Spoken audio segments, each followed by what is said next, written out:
સુરતની એક કંપનીના યાર્ડમાંથી ₹5.87 કરોડની ચોરી થઈ છે અને જે મામલે 3 આરોપીઓની ધરપકડ કરવામાં આવી છે, પરંતુ મુખ્ય આરોપીએ પોલીસ પકડથી હજી દૂર હતા. તેને પકડવા માટે હજીરા પીઆઈ વીએલ પરમારની આગેવાનીમાં તેમના જવાનોએ અનોખો નુસ્ખો અપનાવ્યો. જવાનો આરોપીઓને શોધવા કાવડયાત્રી બનીને પહોંચ્યા. 5 દિવસ સુધી તેઓ કાવડયાત્રી બનીને રોકાયા. જ્યાં આરોપીઓ રહેતા હતા, જ્યાં તેમની બેઠક હતી, તે ગામોમાં પોલીસે રોકાણ કર્યું. અંતે બંને આરોપીઓની ઉત્તરાખંડ અને ઉત્તર પ્રદેશમાંથી ધરપકડ કરવામાં આવી છે. બંને આરોપીઓમાંથી એક મોહમ્મદ રિયાઝ છે અને બીજો વિવેક શર્મા છે.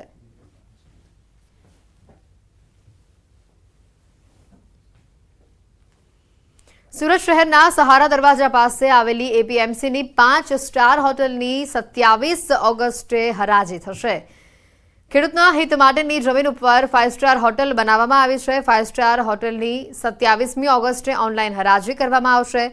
હોટલની અપસેટ વેલ્યુ 320 કરોડ નક્કી કરવામાં આવી છે, જેમાં જમીનની કિંમત 165 કરોડ અને હોટલની કિંમત 155 કરોડ આંકવામાં આવી છે. 2012-13માં એપીએમસીએ ખેતી વિષયક પ્રવૃત્તિના બદલે હોટલ બનાવવા કરાર કર્યા હતા. 2014માં હાઈકોર્ટમાં પીઆઈએલ દાખલ કરવામાં આવી. હરાજી બાદ જમીનની કિંમત સરકારને અને બિલ્ડિંગની કિંમત એપીએમસીને ચૂકવવામાં આવશે. હરાજી માટે 20મી ઓગસ્ટ સુધી રજીસ્ટ્રેશન કરાવી શકાશે.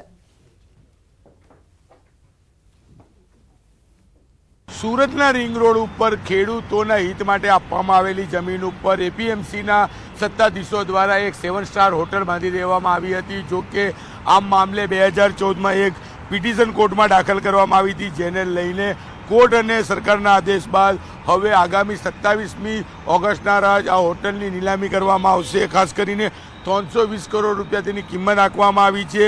165 કરોડ રૂપિયા જમીનની અને 155 કરોડ રૂપિયા હોટલની કિંમત આંકવામાં આવી છે. જો કે નીલામીમાં 20 ઓગસ્ટ સુધી તમામ લોકો ભાગ લઈ શકશે, રજીસ્ટ્રેશન કરાવી શકશે અને નીલામ થયેલી કિંમતમાં 165 કરોડ રૂપિયા સરકારને અને 155 કરોડ રૂપિયા એપીએમસી માર્કેટના સત્તાધીશોને આપવામાં આવશે. ખેડૂતોના હિત માટે આપવામાં આવેલી જમીન ઉપર જે પ્રકારે આ હોટલ બાંધવા માટેની મંજૂરી આપવામાં આવી હતી, તેને લઈને વિવાદ શરૂ થયો હતો. 2012-13માં આ કામ શરૂ કરવામાં આવ્યું હતું, પણ એપીએમસીના સત્તાધીશો દ્વારા 2014માં હાઈકોર્ટમાં પિટિશન દાખલ કરવામાં આવી હતી અને ત્યારબાદ કોર્ટના નિર્ણય બાદ આગામી 27 ઓગસ્ટના રોજ આ મિલકતની હરાજી ઓનલાઈન કરવામાં આવશે. કેમેરામેન ભરત બ્રહ્મભટ્ટ સાથે કીર્તેશ પટેલ, ન્યૂઝ 18 ગુજરાતી, સુરત. ભાજપ મહિલા મોરચા દ્વારા પીએમ મોદીને રાખડી મોકલવામાં આવશે. ગુજરાત મહિલા મોરચા દ્વારા રાખડીઓ તૈયાર કરવામાં આવી છે. 25,000 જેટલી રાખડીઓ દિલ્હી મોકલવામાં આવશે. રાખડીઓ સાથે પત્ર પણ મોકલવામાં આવશે. પીએમ મોદીએ મહિલાઓ માટે કરેલ કામોનો ઉલ્લેખ આ પત્રમાં કરવામાં આવ્યો છે. આ સાથે સીએમ ભૂપેન્દ્ર પટેલના નિવાસસ્થાને 1000 જેટલી બહેનો રક્ષાબંધનની ઉજવણી કરશે. માર્કંડેય મહાભાગા સપ્તકલ્પાંત જીવના આયુઃ આરોગ્ય ઐશ્વર્યમ દેહી મે નર પુંગવ જેવા આશીર્વચન શુભાશીષ પણ આદરણીય નરેન્દ્રભાઈને મોકલી રહ્યા છીએ.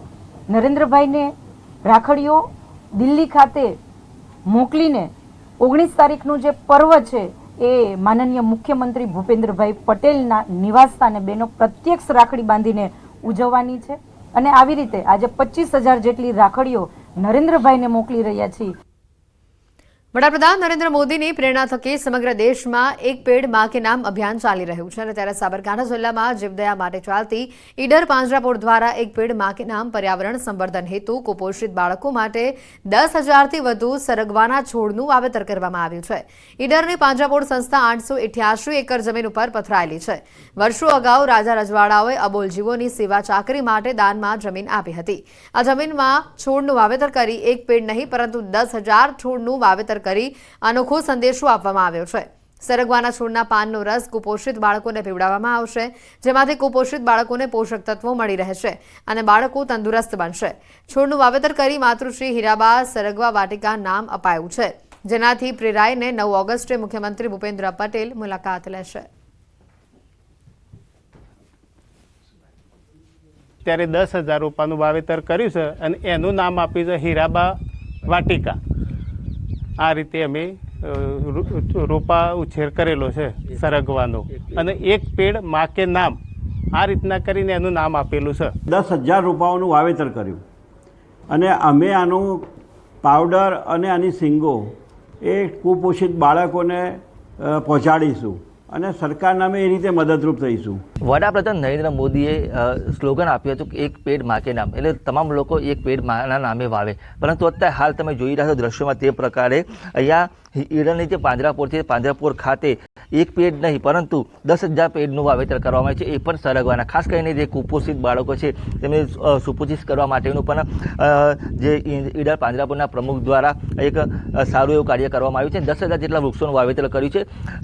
આવતીકાલે મુખ્યપ્રધાન અહીંયા મુલાકાત લેવા આવવાના છે અને આ જે ખાસ કરીને જે પ્રમુખે લેટર લખીને એમને જાણ કરી હતી, ત્યારબાદ મુખ્યપ્રધાન અહીંયા આની મુલાકાત લેવા આવવાના છે અને જે જે વૃક્ષો વાવેલા છે વૃક્ષોનું નિરીક્ષણ પણ કરશે.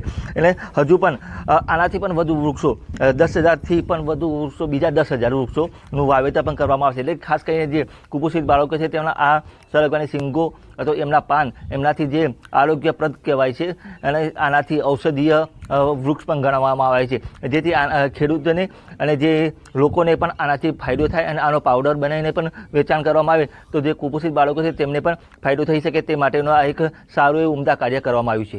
ઈશાન પરમાર, ન્યૂઝ 18 ગુજરાતી, સાબરકાંઠા. ભારત તરફથી ઓલિમ્પિકમાં ગોલ્ડ મેડલની પ્રબળ દાવેદાર એવી રેસલર વિનેશ ફોગાટને નિયમ મુજબ ગેરલાયક ઠેરવાઈ હતી. તેના પગલે બોટાદ શહેરની સાંદીપની વિદ્યાનિકેતનના વિદ્યાર્થીઓ, શિક્ષકો અને સંચાલકોએ અનોખી રીતે સમર્થન કર્યું છે. આઈ proud of you Vinesh Phogat, I support Vinesh Phogat જેવા બેનરો લખી સમર્થન જાહેર કર્યું હતું.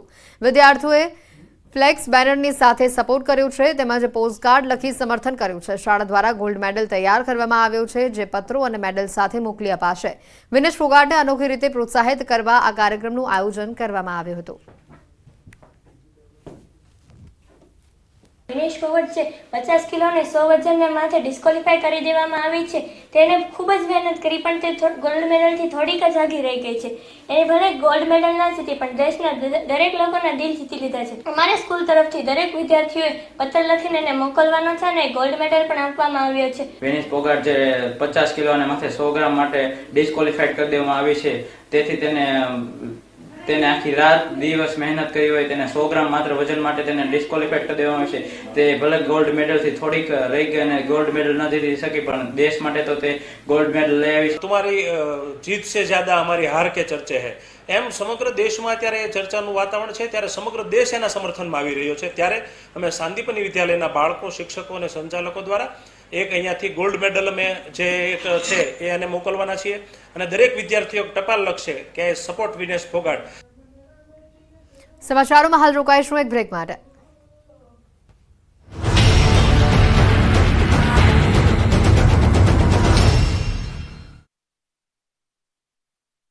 I just love Zero.